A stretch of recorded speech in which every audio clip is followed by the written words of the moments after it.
I recently asked ChatGPT to give me a trading strategy to turn $100 into $10,000 fast, and it gave me some tips such as focus on highly volatile assets, use technical analysis, be disciplined, yeah, we all know that. Nothing specific. So I decided to be more specific with my question. I went ahead and asked it to create the best strategy using an AI-based TradingView indicator called the machine learning. This indicator is currently going absolutely viral. I also mentioned that the strategy's goal is to turn $100 into $10,000 in the shortest amount of time possible. It provided me with a detailed strategy. It wasn't really perfect, so I had to make some tweaks here and there, and here it is, the final setup. To check if the strategy actually works, I will test it 100 times. For that, I will use the price of Ethereum on a 3-minute time frame. But before I do that, let's actually open the charts and add the indicators. So the strategy includes 3 free TradingView tools. I will explain how each indicator works as we add them one by one. So for the first indicator, let's add the machine learning KNN based strategy. Let's thank the creator Capissimo for this amazing indicator. The machine learning strategy works by analyzing historical market data and predicting the direction of future price movements based on patterns in the data.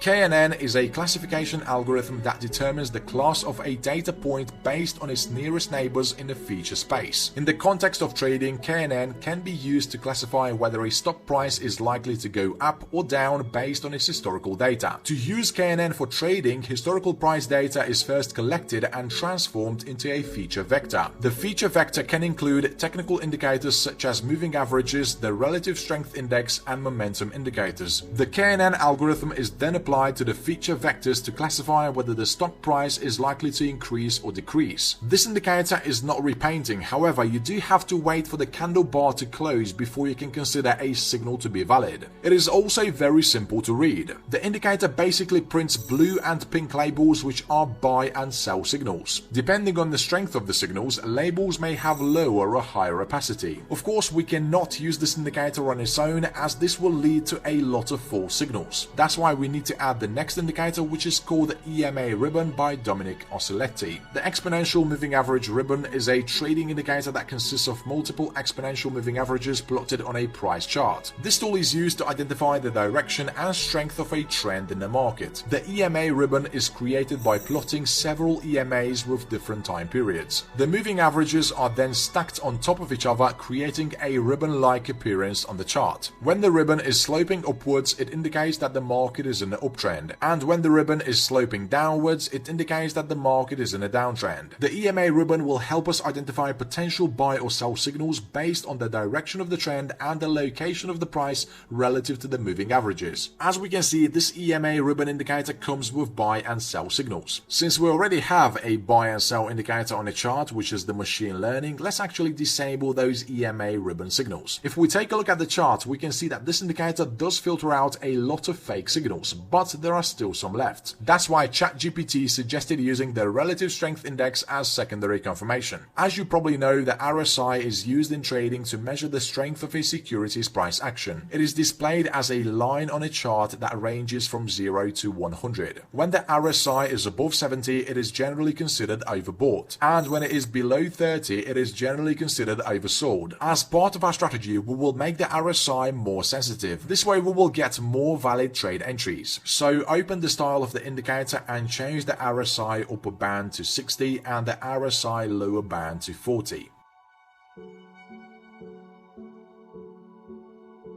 Okay, the setup is complete. Now let's move on to the entry conditions. For a long trade, the following must be met. First, the price must be closed above the 200 EMA. The ribbon must also be above the 200 EMA. In addition, it must be green. Second, the price must pull back into the ribbon without closing below the long-term EMA. The machine learning strategy must then print a blue label. Lastly, the RSI must be oversold prior to the buy signal. As soon as these conditions are met, you can open a long trade. Set the stop loss below the recent swing low. Target 2 times the risk. Once you have made a quarter of the profit, adjust the stop loss to the break-even price. For example, you risk 5% of your account per trade in order to make 10. The price moves in your direction and the unrealized profit is running at 2.5%, which is a quarter of your target. As soon as that happens, adjust the stop loss and secure the trade.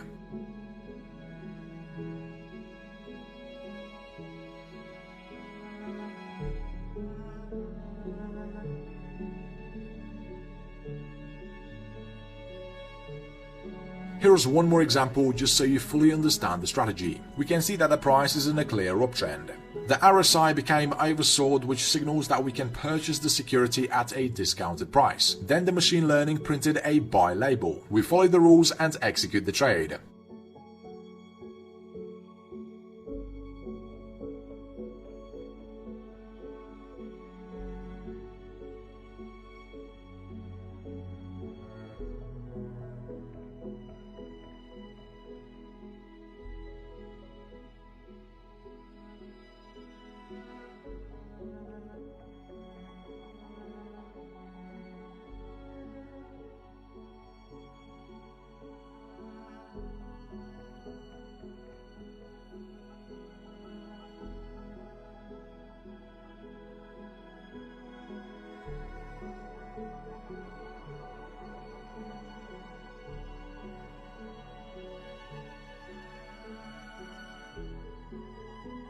Do the opposite for short trades. First, wait until the price and the ribbon fall below the 200 EMA. The ribbon must become red. The price must pull back into the ribbon without closing above the 200 EMA. The RSI must become overbought during the pullback. After that, wait for machine learning to give a final confirmation. There is one more important note I forgot to mention. Do not enter the trade if the RSI turned oversold at the time the sell signal was issued. Open a short trade only if all the rules are in place. Set the stop loss above the recent swing high and target 2 times the risk. Move the stop loss to the break even once a quarter of the profit is made.